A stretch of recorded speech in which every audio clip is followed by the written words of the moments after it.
मैं बहुत अमीर था और 4 शादियां कर ली, लेकिन औलाद ना हुई। फिर एक दोस्त ने कहा कि एक तवायफ पैसे लेकर बच्चा पैदा कर देती है। मैंने उस औरत को घर बुलाकर उसका नकाब उतारा तो मेरे होश उड़ गए, क्योंकि वह तो मैं अपने दोस्त के साथ जिस जगह आया था वहां की रातें जागती थी और दिन सोता था। हर तरफ गानों की आवाज और ढोलक की आवाजों के साथ साथ घुंघरू की आवाज भी आ रही थी। मैं अपने दोस्त के पास तेजी से कदम उठाता हुआ जा रहा था। उस वक्त मेरा दिल बहुत ज्यादा धड़क रहा था। मैं अमीर शख्स था, मेरे पास दौलत की कोई कमी नहीं थी, लेकिन ये भी सच है कि मैं याश हरगिज नहीं था। मुझे बाजार और हुस्न में कोई दिलचस्पी नहीं थी, बल्कि मैं तो गर्दन झुकाए चल रहा था कि कहीं मुझे कोई पहचान न ले, क्योंकि मेरा उठना बैठना बड़े बड़े लोगों में था। मुझे तो अपनी इज्जत के लाले पड़े हुए थे। यह मेरी बहुत बड़ी मजबूरी थी जो मुझे यहाँ ले आई थी। काफी पुरानी इमारतें थी, छोटी छोटी गलियां थी। हर 2 मंजिले इमारतें से नाच गानों की आवाजें गूंज रही थी। इमारतों के बाहर मुंह में पान दबाए उस कोठे के दलाल खड़े ग्राहकों को अपने कोठे में जाने का कह रहे थे। साथ ही वे ऐसे जुमले बोल रहे थे, साहब हमारे कोठे पर आकर देखो, आपकी तबीयत बहुत अच्छी हो जाएगी। यह सब बातें सुनकर मेरा चेहरा शर्म से लाल हो गया था। मैंने कभी ऐसी बातें सुनी नहीं थी, जैसे कोई कारोबारी कपड़े का बाजार हो और दुकानदार अपनी चीजों की तारीफ करके उसे बेच रहा हो। क्या औरत इतनी सस्ती और मामूली सी चीज थी। बहरहाल मैं दिल ही दिल में दोस्त की बात मानकर बहुत पछता रहा था। मुझे यहाँ आना ही नहीं चाहिए था। ये मेरी गलती थी। मेरा जी चाहा कि मैं यहाँ से ही वापस चला जाऊं कि जब एक कोठे के पास जाकर मेरे दोस्त अमर के कदम रुके थे। इससे पहले कि मैं इनकार करता, अमर ने मेरा हाथ पकड़ा और उस इमारत की सीढ़ियां चढ़ने लगा। सीढ़ियां सीमेंट की बनी हुई थी। सीढ़ियों की दीवारों पर पान के दाग लगे हुए थे। अजीब सी बदबू फैली हुई थी।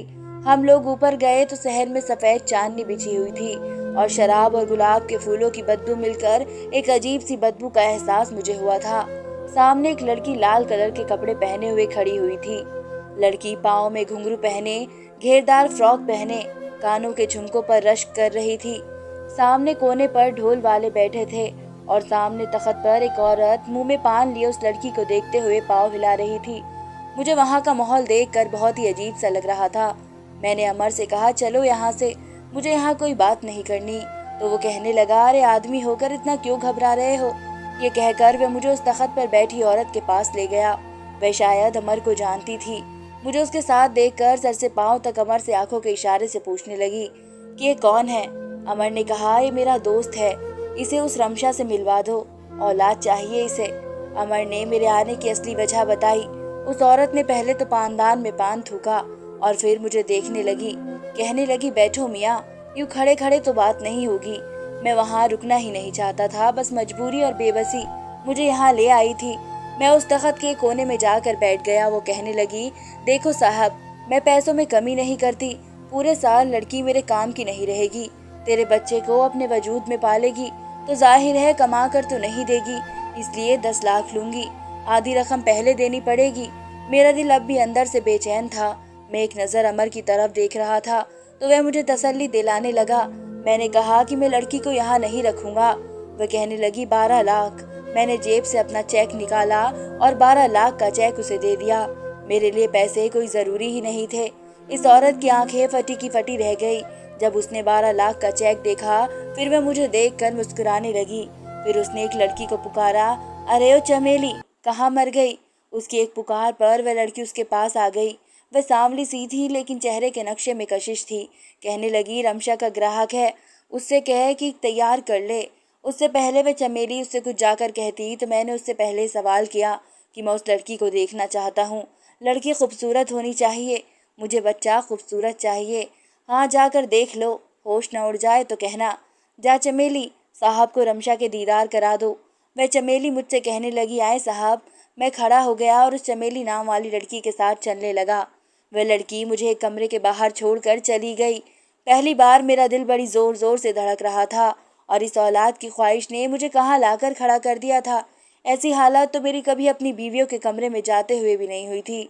शायद बात जायज़ या नाजायज़ की ना थी। मेरे लिए जायज़ है और ये लड़की अब तो तुम्हारे ऊपर से रिश्ते ऐसा है और शायद बच्चा भी। लेकिन मेरी बेबसी थी कि मैं इस बात को सुनने पर मजबूर था। जब मैंने कमरे पर दस्तक दी तो अंदर से आवाज़ आई, कौन है, आ जाओ अंदर। मैंने दरवाज़ा खोला तो सामने एक लड़की आधा घूंघट निकाले सजी सवरी बैठी थी। मैंने बड़ी मुश्किल से उसे बस एक नज़र देखा था, फिर कमरे का दरवाज़ा बंद किया और उसके पास आकर बैठ गया। मैंने अब तक उसका चेहरा नहीं देखा था क्योंकि वह घूंघट निकाले बैठी हुई थी। मैं उसके सामने जाकर बैठ गया, लेकिन खुद में इतनी हिम्मत नहीं कर पाया था कि उसकी तरफ देखूं। शायद मेरा ज़मीर मुझे इस बात की इजाज़त नहीं दे रहा था, और वह इसलिए कि मैंने आज तक कोई गुनाह नहीं किया था। जब मुझे यूं खामोश देखा तो वह लड़की कहने लगी, क्या बात है साहब, पूरी रात ऐसे ही बैठे रहोगे? उस लड़की की आवाज़ ने मुझे चौंका दिया था। मैंने बड़ी मुश्किल से उसकी तरफ देखा, जो मेरे लिए बिल्कुल नामहरम थी, जिसे मैं जानता तक नहीं था, लेकिन मैं उसकी कीमत दे चुका था। मैंने बड़ी मुश्किल अपने हाथों से उसका घूंघट उठाया, और जैसे ही उसके चेहरे की तरफ देखा तो मेरे होश उड़ गए थे, क्योंकि मैं एक दौलतमंद अमीर आदमी था, बाप दादा की करोड़ों की जायदाद का इकलौता वारिस। मेरी बदकिस्मती ये थी कि मैं बेऔलाद था। मैं ख़ानदानी रईस था। मेरी पहली शादी मेरे पापा की पसंद से हुई थी। मेरी बीवी मुझसे उम्र में 5 साल बड़ी थी, लेकिन आदत की बहुत अच्छी थी। मेरी शादी को 10 साल हो गए थे, लेकिन औलाद न हुई। दुनिया जहाँ से मैंने इलाज करवाया, मगर वह मुझे औलाद न दे सकी। मैंने अपने भी सारे टेस्ट करवाए थे कि कहीं मुझ में कोई कमी ना हो, लेकिन मेरी बीवी बांझ थी। 10 साल गुजरने के बाद मैंने महक से कहा, मुझे दूसरी शादी करनी है, क्योंकि मुझे औलाद चाहिए। मेरी बात सुनकर कुछ दिनों तो वह बहुत रोई, फिर उसने मुझे दूसरी शादी की इजाज़त दे दी। लेकिन फिर तो जैसे वक्त ऐसे ही गुजरने लगे। मेरी 4 शादियाँ हो गई, और 5 साल मैंने अपनी चारों बीवियों के साथ गुजारे, लेकिन मुझे औलाद ना हुई। 25 साल मैंने शादीशुदा ज़िंदगी गुजार दिए थे। मेरी उम्र अब 40 साल की हो गई थी। मैं अपनी बीवियों का इलाज करवा करवा कर थक चुका था। न जाने मसला कहाँ था। हर बार मेरी रिपोर्ट ठीक आती थी, बस बीवियाँ ये सहूलियत नहीं रखती थी। कभी कभी मैं आकर इस बात को तस्लीम ही नहीं कर पाया था। मसला एक बीवी में होता तो समझ भी आता, चारों बीवियों में ही मसला था। बहरहाल अब मैं 5वीं शादी नहीं कर सकता था। उसके लिए मुझे अपनी एक बीवी को छोड़ना पड़ता, लेकिन मेरी बीवियाँ ही बहुत अच्छी औरतें थीं।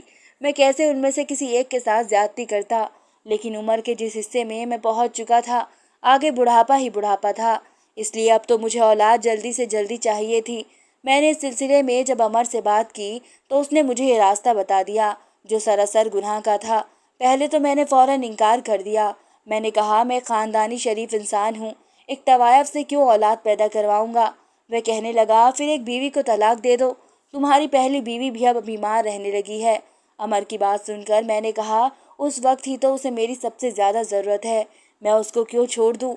वो मुझसे कहने लगा कि फिर अपनी उम्र देख लो, बुढ़ापे पर तुम कदम रख चुके हो, बस वक्त गुजरने के साथ साथ औलाद होने के चांस भी कम होते जाएंगे। बात तो अमर की भी ठीक थी, मुझे औलाद चाहिए थी। अमर कहने लगा कि जो मैं बता रहा हूँ उसमें तुम्हें बच्चा भी हो जाएगा, और तुम्हें 5वीं शादी भी नहीं करनी पड़ेगी। फिर तुम दुनिया को कह देना कि 4 बीवियों में से किसी से बच्चा हुआ है, किसी को कुछ भी खबर नहीं होगी। मैं काफ़ी दिन तक इस बात पर सोचता रहा। औलाद की ख्वाहिश उस वक्त मुझे बहुत ज़रूरी थी, वरना मेरा नाम लेने वाला तो कोई ना होता। पहले तो मेरा जी चाहा कि अपनी बीवियों से मशवरा करता हूँ, लेकिन शायद वह मुझे कभी भी ऐसा मशवरा नहीं दे सकती थी। मैं बेहद परेशान था। उन्हीं दिनों में अपनी औलाद के लिए भी परेशान था, और दूसरी तरफ मेरी पहली बीवी पहले से भी ज़्यादा बीमार रहने लगी थी। मैंने अपनी बाकी बीवियों से इजाज़त ली और ज़्यादा वक्त पहली बीवी को भी देने लगा। खुद पर 3 सौतनें बर्दाश्त की थी उसने, लेकिन मेरी बीवियों में ये बात भी थी, लड़ती झगड़ती भी बिल्कुल नहीं थी, आपस में मिलजुल कर रहती थी। फिर मैंने शादी के मामले में अब तक कम उम्र लड़की का इंतखाब नहीं किया था। मेरी बाकी 3 बीवियाँ भी अच्छी उम्र की थी, कोई यतीम थी तो कोई बेसहारा।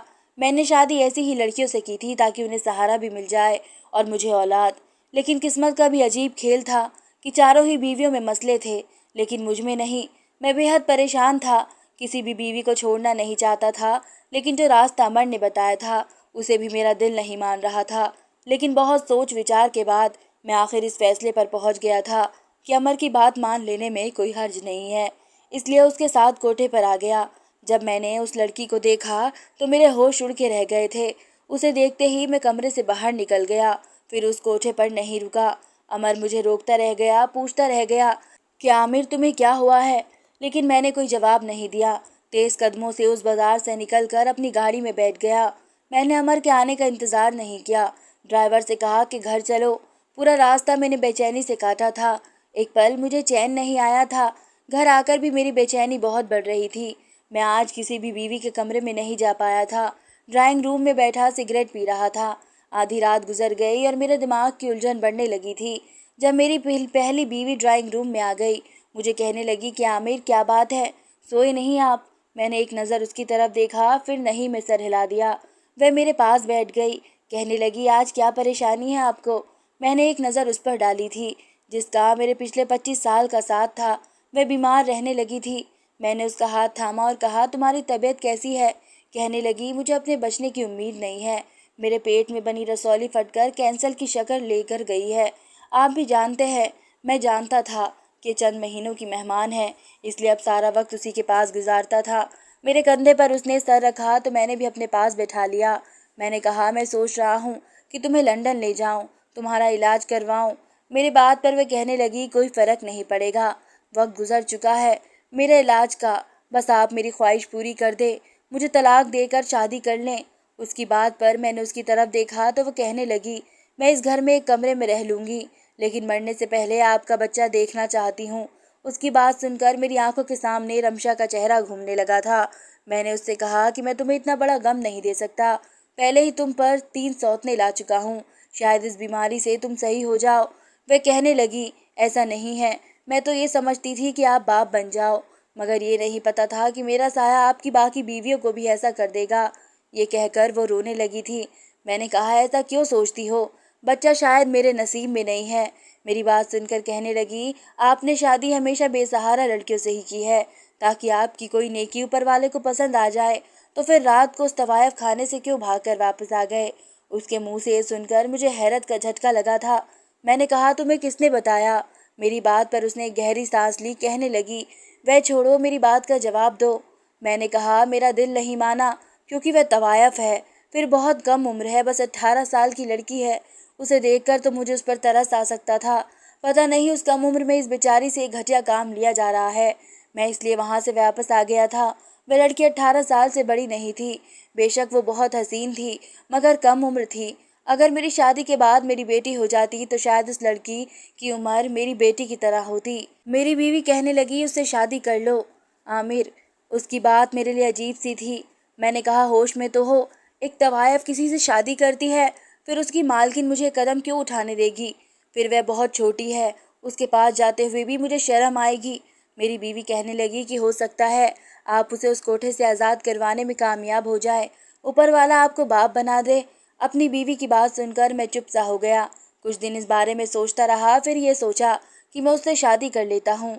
क्या पता ऊपर वाले को मेरी यही बात पसंद आ जाए और मुझे औलाद हो जाए और रमशा भी उस कोठे से आज़ाद हो जाए। मैं अगले दिन ही कोठे पर पहुँच गया। मेरी नीयत उस लड़की को उस माहौल से निकालने की थी। मैंने 1 करोड़ का चेक दिया, उस औरत के हाथ पर रख दिया। वह कभी मुझे देख रही थी तो कभी उस चेक को। फिर कहने लगी, इतनी बड़ी रकम क्यों? मैंने कहा, मुझे रमशा से शादी करनी है और उसके बाद उसका इस कोठे से कोई ताल्लुक नहीं होगा। वह लालची औरत थी, इसलिए एकदम मान गई। मैंने अपनी पहली बीवी को उसकी ख्वाहिश के मुताबिक तलाक दे दी। वह मेरे ही घर में एक कमरे में रहने लगी थी। मैं उसके सामने तो नहीं जाता था, लेकिन उसकी हर चीज़ का ख्याल रखने की पूरी कोशिश करता था। मैंने कुछ लोगों की मौजूदगी में रमशा से शादी कर ली और उसे अपने साथ अपने घर ले आया।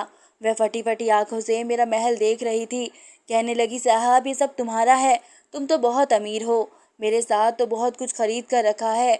मैं उम्र में उससे बहुत बड़ा था।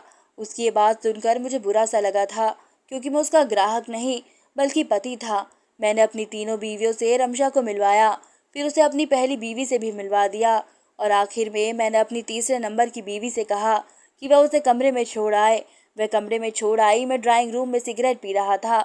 न जाने क्यों कमरे में जाने की मेरी हिम्मत नहीं हो रही थी। मेरी पहली तीनों बीवियाँ बहुत अच्छी औरतें थीं और ये लड़की भी। उसकी ज़िंदगी में आने वाला मैं पहला आदमी था। हमदर्दी अपनी जगह, लेकिन एक तवायफ को बीवी के रूप में कबूल करना आसान काम नहीं होता। लेकिन औलाद के खातिर मैं एक कड़वा घूंट भी पीने को तैयार था। मैंने सोचा था शायद ऊपर वाले को मेरी ये नेकी पसंद आ जाए। मैं हिम्मत करके कमरे में गया था। उस वक्त तक रमशा सो चुकी थी। वह बहुत कम उम्र की लड़की थी। बेशक मैंने 4 शादियाँ की थी, लेकिन इतनी छोटी और कम उम्र लड़की उनमें कोई भी नहीं थी। मैंने उसको लिहाफ उड़ा दिया और खुद भी सो गया। सुबह जब मेरी आँख खुली तो रमशा मुझे बड़ी हैरत से देख रही थी। मैंने रात भर उसे कुछ नहीं कहा था। शायद इसलिए मुझे वो हैरत से देख रही थी। मैंने उठकर उसे कहा कि नाश्ता कर लो, रात भी उसने ठीक से कुछ नहीं खाया था। ये कहकर मैं कमरे से बाहर निकल गया। कुछ देर बाद ही रमशा भी बाहर आ गई। मेरी बाकी बीवियों के साथ नाश्ता किया। मेरी आदत थी कि मैं बारी बारी सब बीवियों को अपने हाथ से एक एक निवाला ज़रूर खिलाता था। चारों बीवियों के साथ मैंने आज तक इंसाफ वाला मामला ही किया था। कुछ दिनों में मैंने रमशा से किसी किस्म का कोई रिश्ता कायम नहीं किया था, लेकिन हाँ, उससे अच्छे से बातचीत ज़रूर करता था। कुछ दिन गुजरे थे कि वह मुझसे कहने लगी, साहब मुझे ये बताएं, आपने इतने पैसे देकर मुझे खरीदा क्यों था? मैं उसके मुंह से ये सुनकर हैरान हुआ था। मैंने कहा, ये बात क्यों की तुमने? मैंने तुम्हें खरीदा नहीं है, बल्कि तुमसे शादी की है। मुझे उसकी ये बात बुरी लगी थी, तो वो कहने लगी, मैं जानती हूँ, शादी से पहले 1 करोड़ की रकम आपने अदा की थी। मुझे तो लगा था कि आप एक रात भी सब्र नहीं करेंगे, मुझसे अपने पैसे वसूल करने की कोशिश करेंगे, लेकिन आपने तो।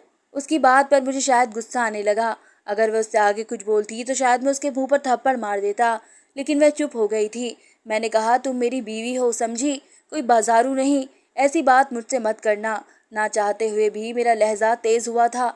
मुझे गुस्से में देखकर वह चुपचाप होकर देखने लगी और कहने लगी कि हम सब ऐसे ही बातें करते हैं साहब। मैंने तो होश संभालते ही आदमी के ऐसे ही रूप देखे हैं, नोच खाने वाले और औरतों को अपनी हवस का निशाना बनाने वाले भूखे कुत्तों जैसी। मुझे हैरत होती है कि आप कैसे आदमी हो, जिसने मेरी सबसे बड़ी कीमत अदा की, लेकिन पहली रात मुझे सुकून से सोने दिया।